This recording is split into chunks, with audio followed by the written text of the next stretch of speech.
नमस्कार मित्रों, रामायण का एक बहुत ही सुंदर प्रसंग सुनिए। रामायण में एक घास के तिनके का भी रहस्य बताया गया है। आज तक हमने हमारे ग्रंथों को सिर्फ पढ़ा है, समझने की कोशिश नहीं की है। मित्रों, रावण जब माँ सीता का हरण करके लंका ले गया, तब लंका में सीता जी एक वृक्ष के नीचे बैठकर चिंतन करने लगी। रावण बार बार आकर सीता जी को धमकाता था, लेकिन सीता जी कुछ नहीं बोलती थी। यहाँ तक कि रावण ने श्री राम जी के वेशभूषा में आकर माँ सीता जी को भ्रमित करने की भी कोशिश की, लेकिन फिर भी सफल नहीं हुआ।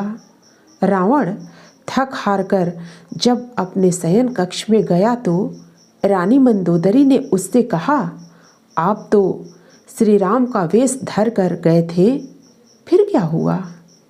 रावण बोला, जब मैं राम का रूप लेकर सीता के समक्ष गया तो सीता मुझे नजर ही नहीं आ रही थी।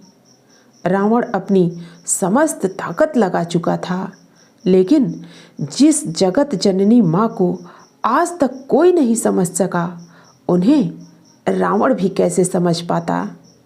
रावण एक बार फिर आया और बोला, मैं तुमसे सीधे सीधे संवाद करता हूँ, लेकिन तुम कैसी नारी हो कि मेरे आते ही घास का एक तिनका उठाकर उसे ही घूर घूर कर देखने लगती हो। क्या घास का तिनका तुम्हें राम से भी ज़्यादा प्यारा है? रावण के इस प्रश्न को सुनकर माँ सीता जी बिल्कुल चुप हो गईं और उनकी आंखों से आंसुओं की धार बह पड़ी। इसकी सबसे बड़ी वजह थी कि जब श्री राम जी का विवाह माँ सीता जी के साथ हुआ जनकपुर में, तब सीता जी का बड़े आदर सत्कार के साथ अयोध्या में गृह प्रवेश भी हुआ। बहुत उत्सव मनाया गया। अयोध्या में प्रथानुसार नववधू विवाह पश्चात जब ससुराल आती है तो उसके हाथ से कुछ मीठा पकवान बनवाया जाता है, ताकि जीवन भर घर पर मिठास बनी रहे। इसलिए माँ सीता जी ने उस दिन अपने हाथों से घर पर खीर बनाई और समस्त परिवार, राजा दशरथ एवं तीनों रानियों सहित चारों भाइयों और मुनि, ऋषि, संत, गुरु भी भोजन करने बैठे। माँ सीता ने सभी को खीर परोसना शुरू किया और भोजन शुरू होने ही वाला था कि जोर से एक हवा का झोंका आया। सभी ने अपनी अपनी पत्तलें संभाली। सीता जी बड़े गौर से सब देख रही थी। ठीक उसी समय राजा दशरथ जी की खीर पर एक छोटा सा घास का तिनका गिर गया, जिसे माँ सीता जी ने देख लिया।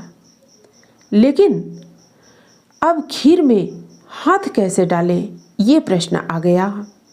माँ सीता जी ने दूर से ही उस तिनके को घूर कर देखा। वो जलकर राख की एक छोटी सी बिंदु बनकर रह गया। सीता जी ने सोचा, अच्छा हुआ किसी ने नहीं देखा। लेकिन राजा दशरथ माँ सीता जी के इस चमत्कार को देख रहे थे। फिर दशरथ जी चुप रहे और अपने कक्ष में पहुंचकर माँ सीता जी को बुलवाया। फिर उन्होंने सीता जी से कहा कि मैंने आज भोजन के समय आपके चमत्कार को देख लिया है। आप साक्षात जगत जननी स्वरूपा हैं, लेकिन एक बात आप मेरी जरूर याद रखना। आपने जिस नज़र से आज उस तिनके को देखा था, उस नज़र से आप अपने शत्रु को भी कभी मत देखना, क्योंकि आप करुणामयी हो, दयामयी हो, प्रेममयी हो। समस्त जीवों को आपकी कृपा कटाक्ष चाहिए। इसीलिए माँ सीता जी के सामने जब भी लंकापति रावण आता था तो वो उस घास के तिनके को उठाकर राजा दशरथ जी की बात याद कर लेती थी। तृणधर ओट कहतबय देही, सुमिरी अवधपति परम सनेही। यही है उस तिनके का रहस्य।